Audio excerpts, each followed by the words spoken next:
Kelsey Ginger's shoes walked briskly down the narrow metal hallway that led to the secondary hangar of the weathered Ishka-class fleet carrier, any port in a storm. Beside her was one of her 4 squad mates, Helena Savage Marks. Helena was a female yaun of average size and had a cream-colored fur across the front of her body that faded into a muted gray at her wide shoulders and back. She had picked up that particular nickname on shore leave a while back when she had savagely put down a man who was drunkenly hitting on her. Ginger and other squad mates had laughed and commented on how savage she was, and it stuck. Savage wore her name with pride and remarked on it often. Ginger had been given her nickname almost immediately due to her unusual appearance. She was Narrated, but unlike most of her people who had raven black hair and purple indigo eyes, she had a genetic mutation that gave her fiery orange hair and vivid yellow eyes. She had been teased relentlessly as a youth about her appearance. Many of the children had called her things like Rusthead and Shidry Eyes. Bringing herself back to the moment, she focused once more on the moment, as a klaxon blared once and the speaker system announced, 15 minutes to warp exit. Please report to your battle stations. This will be a hot drop. Expect resistance. Savage turned to her and growled, It's been a while since I wetted my claws. I hope it's hot. It's been a while since I wetted my claws. Ginger smiled and replied, I'm sure it will be. We are dropping right into the contested zone. They walked out of the hall into a larger staging area that joined the secondary hangar. The room was long and narrow with a low ceiling, like everything in the 460-meter-long carrier. While Ginger wasn't much of a fan of the low ceilings, she didn't much seem to have as many problems as Savage.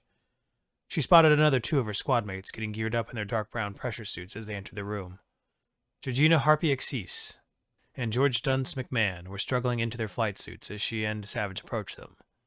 Dunce saw them and attempted to wave while he was still putting a leg through his garment. The result was a loud grunt as he promptly fell flat onto the padded ground. Harpy let out a breathy giggle as he struggled to untangle himself. She made a grab for his leg, and he yelped as she sunk her clawed digits into his rump instead as he flailed. Whoa, hey, watch it. I need to be able to sit on that ass. Dunce complained as he finally managed to free his legs and sit up. Dunce was a human male of below average height with brown eyes, dark hair, and caramel skin. While a great pilot, he was near useless when it came to tasks involving hand-eye coordination. They had originally called him Klutz, but switched to Dunce after it was placed on disciplinary leave after an incident involving the officer's table and a large container of still-living grass striders. Dunce stood to his feet and gave Harpy a playful nudge while saying, Not that I didn't appreciate you letting me know you were thinking of me. Harpy grinned playfully and smiled her wide shark smile. Harpy was a Sloveth female of above-average height. Tall and with powerful shoulders of a natural-born swimmer, she had a vigorous look to her. While she was a generally cheerful and sunny person, she had a vengeful streak. She had picked up the name Harpy after she had ruthlessly hunted down a thug who had harmed one of her previous squad mates and sent them to the ER with her bare claws. Harpy looked at Savage and asked, You 2 are here. We're strong. Dunce chimed in. He's probably already in the hangar waiting for us. You know that big guy's nothing if not punctual. Ginger agreed with him, saying, He's never late if he isn't here, and he's ahead of us. It's kind of eerie, actually. I wonder if it's some sort of Van Arfel thing. I can't guarantee it isn't. I once knew this Varfelian chick who was never on time to anything, Dunce said briskly. Harpy turned to him in feigned shock as she asked, You dated a Van Arfel girl? How promiscuous of you. Dunce sputtered for a moment and tried defending himself as he sputtered. I never said we were dating, and so what if I did? Strong as Van Arfel, and I don't see you complaining about him. Harpy just looked at him with the same sharp-toothed smile as his face went from defensive to annoyed. Oh, I get it. You're just fucking with me, aren't you? Not on duty. I would never, she said sweetly. Dunce just rolled his eyes and went back to putting on his gear. Ginger smiled to herself as she finished putting on her own gear. Her smile faded as she once more thought about the message she had received from command. She was being assigned to a new craft today. Her old Voidbane Mark III was in storage, and she had been training in the new simulators on a new ship whose design she had never seen before. The simulation had called it the Lancer E, but in her eyes it looked more like a flying hammer. Savage seemed to pick up on her mood change, probably due to her enhanced predator senses. What's wrong, Ginger? She asked concernedly. Ginger sighed and said, I get the privilege of flying that new bucket of bolts that I told you about. I have plenty of training in it in the combat simulators, but I'm going to be flying for real out there. Any mistakes and I'm toast. It doesn't help that that thing is supposed to be able to take out a cruiser, you know.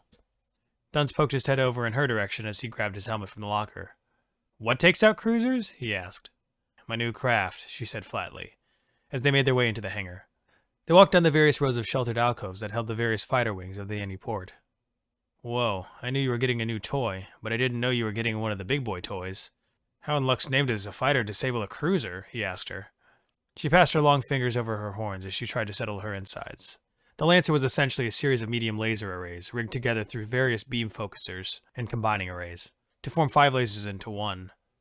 And the purpose of this was to achieve the power density of a heavy laser in a package small enough to mount in a fighter. A heavy laser was much too long to mount in a fighter, and a medium laser wasn't powerful enough to reliably penetrate the armor of most destroyers or cruisers. The short answer, Dunce, is that they put a dangerous amount of laser cores into much too fragile a frame, and now expect me to do something useful with it, she told him. He looked thoughtful for a moment before asking. But it can cripple a cruiser? That's awesome! Imagine what that would look like to them. It's like getting a broken leg from a horsefly, he said enthusiastically. Ginger knew what a horse was. She had seen the files before. But she had no idea what a horsefly was. She thought about asking, and then decided not to.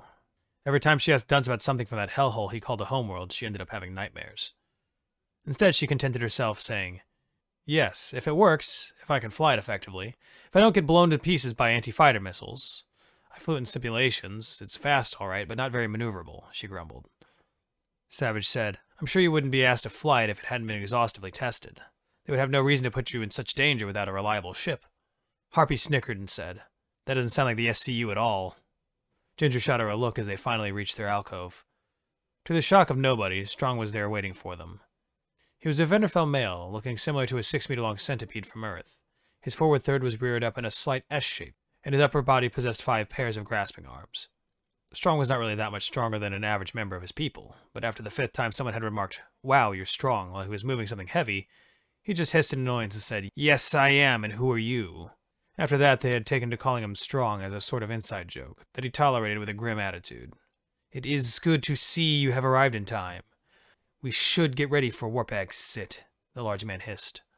Ginger said, "Good to see you as well. He's right. We don't have a lot of time. We need to get ready." Dunce and Harpy sprung towards their own Voidbane fighters, while Strong scuttled to his like a flash of lightning. Savage grinned at her and made her way over to her bulky Steelwood's fighter bomber. Ginger watched them all for a moment before turning towards the strange new ship that would be her space coffin if the mission went poorly. The Lancer was a long ship, about 20 meters in length, much longer than the 16 meters of a Voidbane or the 18 of Savage's ship. It looked like a hammer with a long handle in the front where the laser arrays were housed and combined, while the head near the rear housed the cockpit and flight control systems. There were thrusters along the length of the front as well, but the main thrusters were clustered on the back of their ship in a diamond configuration. She stepped over to the strange ship and pulled herself onto the control surface of the left wing and entered the cockpit. There, various dials, gauges, and digital readouts that made her eyes swim for a split second before the numerous hours in training sims kicked back in, and she began to run a pre-flight checklist. After assuring herself that the ship was ready for combat, she heard another series of claxtons and noticed the announcement saying, "1 minute to warp exit. Combat rolls to battle stations." Ginger shivered in excitement. This is what she lived for. The feeling of tense anxiety in her gut receded as she prepared herself to enter space with nothing but a thin suit and a piece of industrial plastic protecting her. The carrier exited warp with an all-too-familiar twisting lurch, the nauseating feeling crushing through her almost too fast to detect. Almost. She winced as her insides twisted in discomfort, but quickly suppressed the feeling and ran a quick double check on her new ship's systems. Everything came back in the pink. The lights should have been green, but it looked like the check lights were still set to Narrated military standard. Pink for all clear, yellow for trouble, and blue for critical malfunction. Ignoring the issue, she linked her helmet to the squad comms. The comms used old-school lightspeed lasers for communication, but were still effective for the relatively short ranges the fighters would be operating at. The claxtons blared again, and the overhead lights flashed red and white. As the main hangar doors unfurled and the thin gravity barrier was revealed, holding in the thin atmosphere above the launch rails.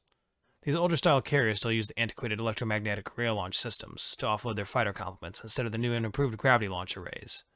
The new ships would just line up their fighters and then project a slight gravity field at a 90-degree angle to the deck to pull the ships into space. It was effective and allowed for the mass launching of up to half a carrier's fighter complement, all at once if necessary. Although they generally only launched about 3 squadrons at a time. The Anyport was an older Ishka class and was unable to match those numbers, launching only 5 fighters per minute. As her squadron was the second to launch, she waited for a minute before receiving the all-clear from the ship's comms relay, and rolling her ship forwards into the launch bay. She rolled to a short stop right next to Savage and her fighter-bomber combo, and gave her a quick wave. Savage grinned widely and then looked forwards, as their ships were grabbed by the electromagnetic rail and moved into launch position. Their front wheel was equipped with a protruding armature, and slotted into the rails of the ship's floor, and would drag the rest of the shuttle out of the bay into space at about 60 meters per second in only about 2 seconds. While this acceleration should have broken her neck, she was protected by her fighter's inertial compensators that countered the gravity by producing an equal and opposite effect, canceling the original force out. She screwed her eyes tightly shut for a second, and said a quick chant to the powers that be before she felt a slight tug of acceleration. Snapping her eyes open, she took control of her new ship as it shot out of the carrier's launch bay. "Savage, you read me? This is Ginger." She waited for a second before she heard the husky voice of Savage respond. "I read you loud and clear, Ginger. Harpy and Strong are next, then we're just waiting for Dunce." "Copy that, Savage. Harpy, form on us when you're free," Ginger said, knowing that she would do just that. After another minute of loitering around the vicinity of the carrier, Harpy, Strong, and Dunce had joined them and were all relaying tactical data to each other so as to better coordinate. Ginger took the leftmost position beside Strong, and Savage took the rightmost position beside Dunce as Harpy took the center. Harpy's voice flooded the comms as she said, "Okay, Green Squad, this is a hot zone, and I just got updated information from the any port. Commander Grisey has relayed the positions of our targets to us. While red, yellow, blue, and white squadrons are distracting the main bulk of the enemy, we are going to be slipping around the sides and taking shots at their support ships." Savage growled over the comms and said, "We're going to be taking out the big girls, huh? What do they have, a couple of cruisers?" Strong made a small noise of agreement over the comms before Harpy answered. "Negative. There were supposed to be 2 cruisers and a support carrier here, but it looks like our intelligence was wrong on this one. They have 2 cruisers and a carrier, all right, but they also have a Meteor-class heavy cruiser. That's one mean son of a slurge that we are going to be responsible for disabling," Harpy said over the comms. "What? There's no way we can disable a heavy cruiser. This thing has a hard enough time with regular cruisers. Not to mention, as soon as we get it within 5 kilometers of it, we're going to get blasted out of space by its secondary guns," Savage said over the comms. "That's why we got a new toy, or rather, that's why Ginger's got the new toy. Did she tell you about its operational capabilities?" Harpy said. As they flew through space, they were rapidly covering the 50-kilometer gap between the 2 opposing fleets. Ginger wished she could just focus on the lessening range counters, but instead she spoke up in response. "The Lancer E experimental anti-capital fighter is equipped with a 5-cell medium laser fusion array. It combines the power of 5 medium laser arrays into a single beam. This combined beam is capable of piercing the armor of even a battleship at close range, or most small and attack or support ships at long range," she recited from memory. Dunn sighed over the comms and said, "Yes, you've said that before, and it's nice, but what does that actually mean? What kind of range are we talking about here? 3,000 meters? He finished with a snort. Harpy answered him saying, "If my understanding of the engineering behind this weapon is correct, the maximum effective range of her main weapon is 8,000 meters, though she may have to close to 6,000 to get a killing blow." The comms were silent for a few moments as they flew closer to their targets. The small pinpricks of detonating munitions could be seen flickering in the distance. Finally, it was Strong who spoke up. 6,000 meters? Then why are the rest of us here?" Ginger told him, "You're here because the ship is not designed to fight other fighters. He's faster than any of you in a straight line, but suffers from a lack of maneuverability, and carries no small caliber weapons. I'm a flying cannon, but I'm only good for taking out the big ones." "I guess that makes sense," Savage said, coming over the comms. Harpy said, "Now that you're all more familiar with our purpose here, don't be a hero and get yourself killed. We can blast these scum suckers from complete safety and then return home as heroes. Nothing to it, really." Strong made a low hiss of skepticism, but said nothing. Ginger focused on their range counters as they got within twice her effective range. "All right, gals, we're on the clock. Let's make it count," Ginger said as they officially entered the combat zone. They locked their flight computers together and rocketed into the hot zone. Ginger checked her nav system and saw that it was plotting an approach from the rear of the Meteor-class heavy cruiser, then past the 2 smaller cruisers, and then finally across the rear of the support carrier. She looked out of her cockpit and could just make out the small bright pinprick of the large 780-meter-long ship in the void of space. It was flashing slightly with the discharge of its main guns as it threw fire out at the smaller corvettes and gunships that were dancing in front of it. With any luck, its shots would all go wide and no one would be killed. Ginger held the controls of her ship as she banked slightly to stay in formation with her squad. They were coming up on her maximum range of 8 kilometers. She began to charge her combined array as they passed the kill distance and the range ticked down. Ginger lined up her sights on the aft of the ship, aiming straight for where the main reactors would be. She should be able to burn through its weak rear armor and penetrate the main reactor from this angle with a 3-second burn. She was pushing the capabilities of her new ship's main gun, but she knew it would hold. It had been built specifically for this purpose, after all. "Ginger, any time now. We're getting really close to its kill zone," she heard Dunce murmur over the comms. She ignored him and waited until her counter reached 6-kilometer mark before she ignited the weapon. She initiated the weapon. Immediately, her visor darkened, as a searing beam of purple light seemed to connect her to the huge ship. She could see the bright spot on the rear of the hull as it suddenly glowed bright as the sun and sagged inwards. There was a bright explosion of molten metal as it breached the pressurized interior of the ship, and the air whooshed over the vaporizing metal, burning the oxygen violently. After the 3-second burn was over, the brilliant beam winked out of existence, and she glanced over her weapon readout to see it flashing a pale yellow. "Holy shit," she heard Dunce exclaim, as he looked back towards the heavy cruiser. She felt the same way as she saw the damage her ship had wrought. "You can say that again," she whispered as she saw the jagged, slagged hole in the rear of the ship. The ship itself seemed to shudder and then fell silent as it lost all main power. Its lights flicked out and it began to drift as it was no longer under control. A few explosions seemed to blast additional debris through the jagged 10-meter wide hole in its rear. "Well, it works," Harpy said in a slightly surprised tone. "Woo, look at it burn," Savage roared over the comms, making everyone chuckle a bit. Ginger said warmly, "Okay, calm down a bit, Savage. We aren't done yet. We can probably tag another 1 or 2 of them before they figure out what's going on. Keep your eyes and ears open for trouble." Harpy made an affirmative noise, and Ginger saw their plotted course alter slightly. They whisked onwards to the next target. The cruiser was a much softer target, and Ginger programmed her weapon to make 2 short 1-second bursts, one on its main engine room, and the other on its backup generator. Again she waited till they were near the minimum safe engagement range before she opened up. That brilliant beam was so startlingly beautiful, even as it burned a terrible hole into the rear of the ship. The smaller 514-meter ship listed to a spiraling arc as it lost main drives, and the rustling explosion knocked it violently off course. Again she was struck with awe at the sheer power of the weapon she was piloting. The Lancer was swatting cruisers out of space like it was a battleship. Ginger knew the surprise wouldn't last, and as they approached the third and final cruiser, it started to turn its heavier frontal armor towards her. She made a few calculations on her ship's computer and then grimly set the main gun to fire at maximum intensity for a punishing 4-second pulse. This was going to be dangerous. If she pushed the array too hard, it would stop working before the cruiser was disabled, leaving her and her squad mates dangerously exposed with no hope of safely retreating. Some of them would undoubtedly die if that happened. But if she didn't push it hard enough, the effect would be the same. Ginger decided to trust her gut and the engineering prowess of her people. No one in the known galaxy was better than the narrated when it came to producing large-scale lasers, after all. Reaching the minimum safe engagement distance of 6 kilometers from the defending cruiser, she made another short chant to the higher powers and initiated her main weapon. Her heart dropped as for 2 seconds nothing seemed to happen.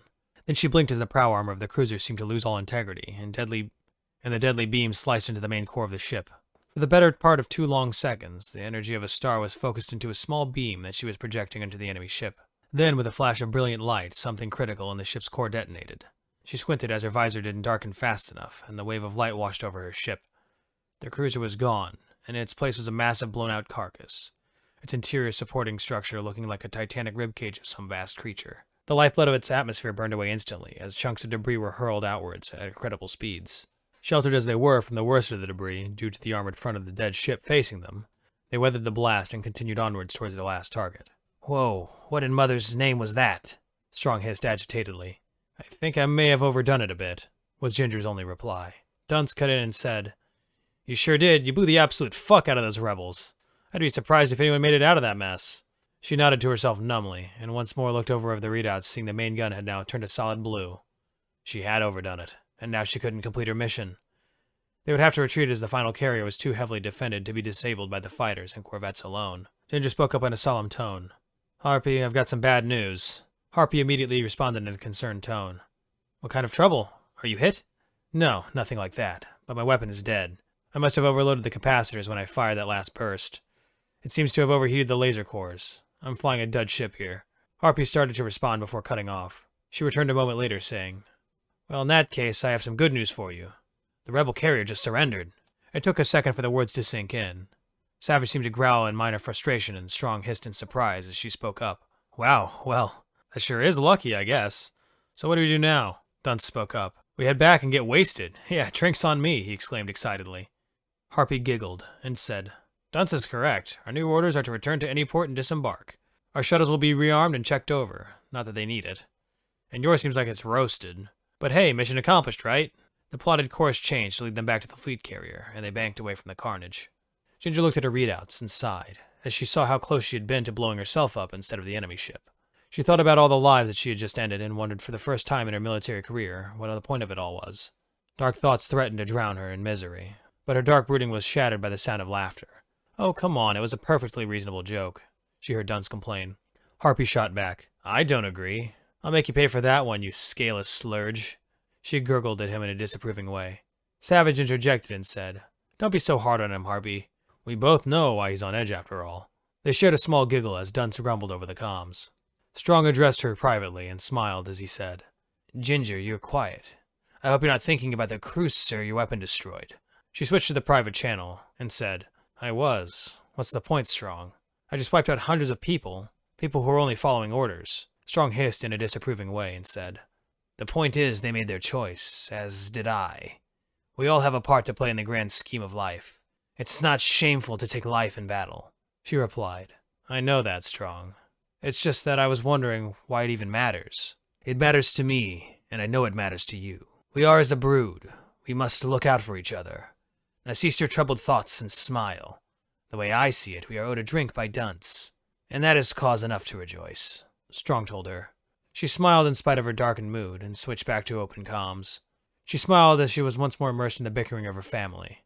Hey, Dunce, what was that you said about buying us all a drink? You didn't say where, and I want my drink from the deepest, scummiest dive bar we can dig up on our next shore leave. Savage, we're gonna get into some fights, too. And Harpy, they won't know what hit 'em. A chorus of affirmations and excited comments were roused by her short speech. She leaned back into her seat, and she allowed the autopilot of her ship to carry her onwards, knowing that as long as she was with her family, everything would turn out okay.